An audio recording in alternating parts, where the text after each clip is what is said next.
जनवरी में होने जा रही इन्वेस्टर समिट से पहले देश के सबसे स्वच्छ शहर इंदौर को आईटी सिटी के रूप में नई पहचान दिलाने की तैयारियां शुरू हो गई हैं। इसके लिए इंदौर में 11 नवंबर को प्राइड ऑफ एमपी कार्यक्रम का आयोजन किया जा रहा है, जिसमें मध्य प्रदेश की आईटी, आईटीएस, बीपीओ और केपीओ कंपनियों के फाउंडर और सीईओ शामिल होंगे। इन्वेस्टर समिट इंदौर के सचिव और वर्की के फाउंडर सावन लड्ढा ने बताया कि इस समारोह में शामिल होने प्रदेश का नाम रोशन करने वाली कंपनियों के टॉप 25 फाउंडर और सीईओ को केंद्रीय उद्यमिता और इलेक्ट्रॉनिक एवं इंफॉर्मेशन टेक्नोलॉजी राज्य मंत्री राजीव चंद्रशेखर सम्मानित करेंगे। इसके अलावा तेजी से आगे बढ़ती दूसरी 50 कंपनियों के फाउंडर और सीईओ को भी सम्मानित किया जाएगा। माननीय सांसद जी ने बताया ये 11 तारीख का जो प्रोग्राम है, इसके पीछे की जो थॉट है, जो मंशा है, वो ये है कि आज ये बहुत सारी आईटी कंपनीज, बीपीओ, केपीओ अलग अलग जगह पे मध्य प्रदेश में काम कर रही है, कोई छोटे लेवल पे, कोई बड़े लेवल पे, और इन लोगों को कहीं भी एक कॉमन प्लेटफॉर्म पे आके कहीं रिकग्निशन नहीं मिला है, या इनको मतलब आप ये समझ लीजिए इनको ये हमारे रडार में ही नहीं है अभी तक कि कहाँ पे कौन क्या काम कर रहा है, किस तरीके से काम हो रहा है। तो ये इवेंट से सबसे पहली चीज तो ये है कि हम सबको साथ में लाने की कोशिश कर रहे हैं,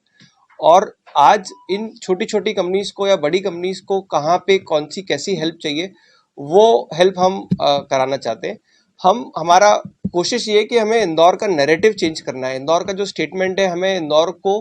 किसी न किसी तरीके से एक आईटी सिटी या स्टार्टअप हब की तरह प्रोजेक्ट करना है,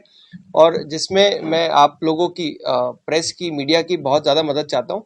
इसमें आज अगर हमें नैरेटिव सेट कर पाए पूरे इंडिया में या पूरे वर्ल्ड में कि इंदौर एक डेस्टिनेशन है जहाँ पे आईटी का, स्टार्टअप का बहुत अच्छा मैन पावर है, बहुत अच्छा इंफ्रास्ट्रक्चर है, बहुत अच्छी फैसिलिटीज़ है,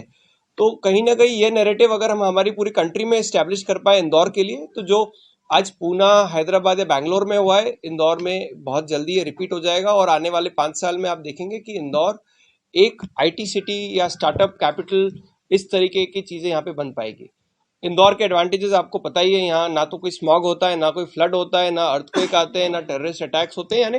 उस तरीके से देखिए, अगर आज हर सिटी के कोई ना कोई बड़े बड़े प्रॉब्लम है जो हमारे इंदौर में नहीं है, और इसी नैरेटिव को लेके हमें इसे इंदौर को आईटी सिटी और स्टार्टअप सिटी बनाना है, और उसी के तहत ये प्रोग्राम हो रहा है। उस दिन एक और इसमें सबसे और एक और चीज़ मैं जो बोलना चाहूँगा, इंदौर या ग्लोबल लेवल पे आज अगर आप देख रहे हैं डॉलर के अगेंस्ट में हम लोग रुपीस भी डिप्लीट हो रहा है, और कहीं ना कहीं हमारा एक्सपोर्ट डेफिसिट बढ़ रहा है। आईटी सर्विसेज ही एक ऐसी इंडस्ट्री है जो एक्सपोर्ट में बहुत बड़ा शेयर देती है और गवर्नमेंट का डेफिसिट अकाउंट को कम करने में भी मदद करती है। तो ये एक हमारे लिए एक बहुत बड़ी अपॉर्चुनिटी है इंदौर, मध्य प्रदेश या इंडिया के लिए, कि हम ज़्यादा से ज़्यादा आईटी एक्सपोर्ट करें, आईटी सर्विसेज दें, जो हमारे गवर्नमेंट को या हमारी ओवरऑल इकोनॉमी को भी हेल्प करेगा। आने वाले समय में आप मान के चलिए कि हमारी जीडीपी डबल होने वाली है, हमारी इनकम डबल होने वाली है ऑलमोस्ट नेक्स्ट 5 to 10 ईयर्स में जो प्रोजेक्टेड है। तो यही सब चीज़ों को देखते हुए हम इसी नैरेटिव को लेते हुए हम इंदौर को या मध्य प्रदेश को एक आईटी या स्टार्टअप हब की तरह डेवलप करना चाहते हैं। वहीं सांसद शंकर लालवानी ने बताया कि इंदौर पर अब देश ही नहीं दुनिया के कई शहरों का ध्यान है। यहाँ व्यवसाय शुरू करने का सबसे अच्छा माहौल है। हम इंदौर शहर में काम करने के लिए इकोसिस्टम को बेहतर करने का काम कर रहे हैं। इसी का परिणाम है कि शहर में दुनिया भर की नामी कंपनियां आ चुकी हैं। नई स्टार्टअप पॉलिसी लागू होने के बाद शहर में 700 से ज्यादा स्टार्टअप खुल चुके हैं। ये सिलसिला लगातार जारी है। इसके बाद अब आईटी उद्योग पर पूरा ध्यान केंद्रित किया जा रहा है, जिससे इंदौर आने वाले दिनों में आईटी के क्षेत्र में बेंगलुरु, हैदराबाद और पुणे को पीछे छोड़ देगा और आईटी सिटी के रूप में इसे नई पहचान मिलेगी। आने वाली इस 11 तारीख को प्राइड ऑफ एमपी अवार्ड का कार्यक्रम रखा गया है, और जिस प्रकार हमने देखा कि पिछले दिनों हमने स्टार्टअप को लेके इंदौर में एक वातावरण बनाया था, और माननीय मुख्यमंत्री जी ने माननीय प्रधानमंत्री जी के हाथों स्टार्टअप पॉलिसी लॉन्च की थी, और उसके बाद से लगभग 700 स्टार्टअप इंदौर में शुरू हुए हैं।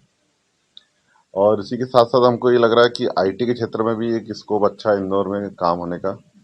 और उसको लेके आईटी के जो क्षेत्र में काम करने वाले जो आईटी और बीपीओ हैं उनको लेकर एक ये कार्यक्रम रखा है। और ये कार्यक्रम जो रहेगा 11 तारीख को बिलियन कन्वेंशन सेंटर में रहेगा, जिसमें हमारे राजीव चंद्रशेखर जी जो आईटी मिनिस्टर है केंद्र सरकार के, राज्य मंत्री हैं, वो और प्रदेश के हमारे जो मंत्री हैं आईटी के, श्री सकलेचा जी, और आईटी से जुड़े हुए जो हमारे प्रदेश के अधिकारी हैं वो भी इस अवसर पर रहेंगे। और ये जो कार्यक्रम रखा गया है, ये आजादी के अमृत महोत्सव के अंतर्गत इन्वेस्ट इंदौर वर्की और सांसद सेवा संकल्प द्वारा संयुक्त रूप से रखा गया है। कुल मिला के हमारा ये मंशा है कि 2023 में जो इन्वेस्टर मीट होने वाली है, माननीय मुख्यमंत्री जी कल बम्बई जा रहे हैं और हमारे अधिकारी भी बम्बई पहुंच गए हैं, वो 2 दिन रुकेंगे। इंदौर मध्य प्रदेश में किस प्रकार इन्वेस्ट बढ़े उसको लेके हम सब प्रयास कर रहे हैं, और उसी के अंतर्गत ये हमारा आईटी के क्षेत्र में एक बड़ा इवेंट है, जिसमें हम आईटी किस प्रकार से प्रमोट हो सकती है उसको लेकर, और संभावना है पूरी कि माननीय मुख्यमंत्री जी नई आईटी पॉलिसी लॉन्च होगी आने वाले समय में। उसके जो सुझाव थे वो सब हमने दे दिए हैं, और जिस प्रकार स्टार्टअप को लेके पॉलिसी बनी उसी प्रकार आने वाले समय में आईटी को लेके भी नई पॉलिसी बनेगी, और इंदौर और मध्य प्रदेश में आईटी के नए इन्वेस्टमेंट और नए फर्म यहाँ आने की संभावना पूरी है, उसको बढ़ावा देने के लिए इवेंट रखा गया है। आजादी के अमृत महोत्सव के तहत होने जा रहे इस कार्यक्रम में मध्य प्रदेश के एमएसएमई मंत्री ओम प्रकाश सकलेचा, सांसद शंकर लालवानी भी मौजूद रहेंगे। Bureau report, INN news, Indore.